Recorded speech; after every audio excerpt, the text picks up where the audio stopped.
So many laws God says are forever. Why do they not apply to us now? Well, yep, you started with a light one. Great question, Chris. I think that they do. I think it's important when God gives a law, he's not giving an arbitrary law which means nothing to anyone. He's just doing it for the sake of it, just because he likes laws. Like, jump on your left foot for 30 minutes a day, just because I like doing laws.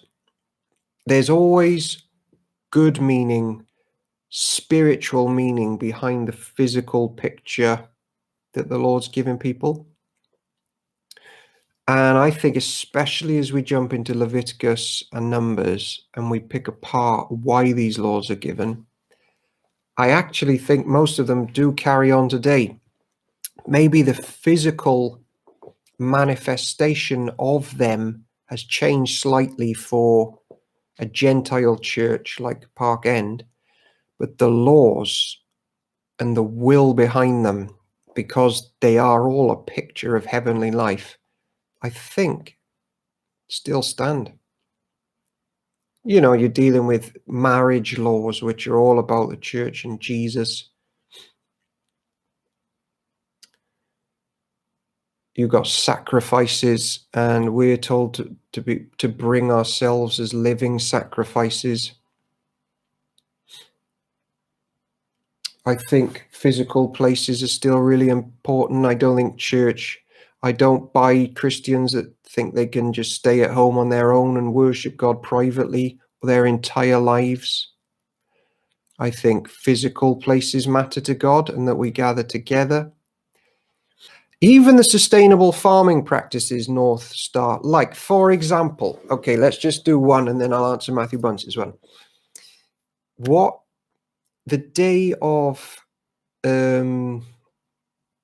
Pentecost is the Feast of Weeks.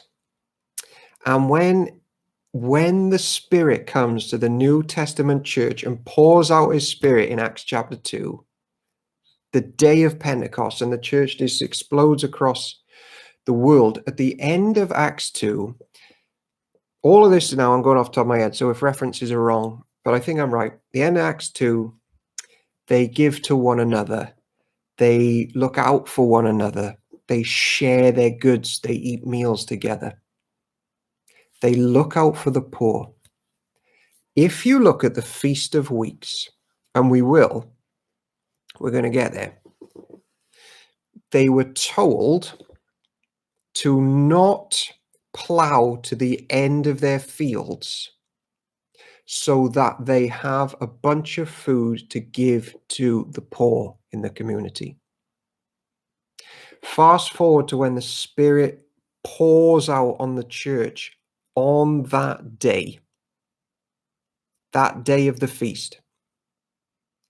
The Feast of Weeks, the second harvest is called, isn't it? They give to the poor. So I don't really buy that it's all, I think it's changed slightly, but not the underpinning message. Feast of second fruits, and then Christ is the firstborn of many, the first fruits, and then you get the second fruits with the church coming in. Yes, it is. He is the first fruit, risen from the dead, and then the second fruits come in. Yeah, of course. No, I'm all about farming. Yeah, I just convinced myself even more. And as for Sabbath, Chris Henry, there's parts in Colossians and Ephesians about not judging other people for their Sabbaths now, but the need for rest in God is as real as ever. We are being called today to enter the rest, the Sabbath rest of God. But of course, at Pentecost, no, at the resurrection, I think the main holy day changed from a Saturday to the Sunday. Matthew once, Moses changed God's mind in prayer. Can we change his mind when he knows all things? I think the more we read the Bible, we are more going to see how much prayer changes God's mind.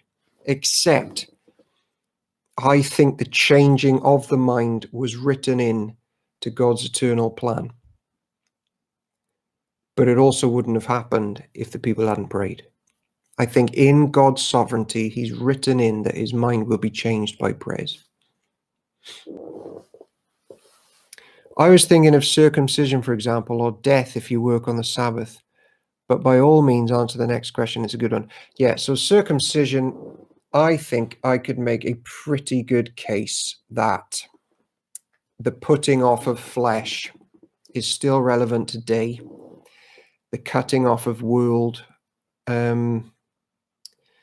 I think it actually carries into baptism, because I think they meet together in Christ, those two ordinances.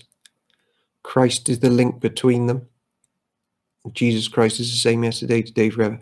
So I think people are still aligned to align themselves publicly and physically with church life. But why they changed? Because Christ fulfilled the law, and at Pentecost, the church went out now for the first time internationally, made its way all the way to Cardiff in Wales, and we're not Jews.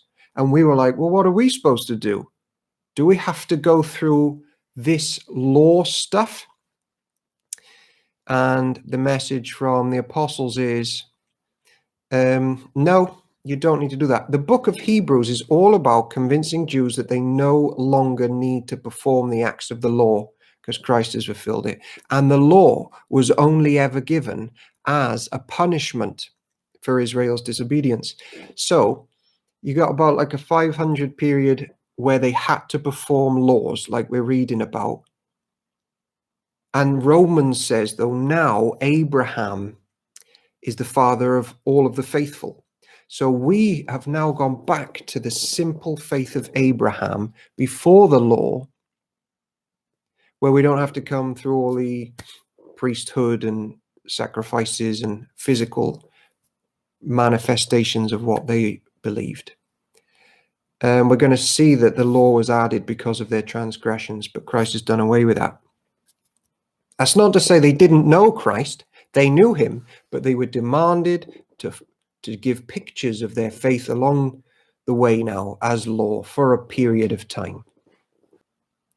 Right, so, light-hearted stuff there to close off the session. I was going to go to bed 3 minutes earlier, but looks like we're later than ever.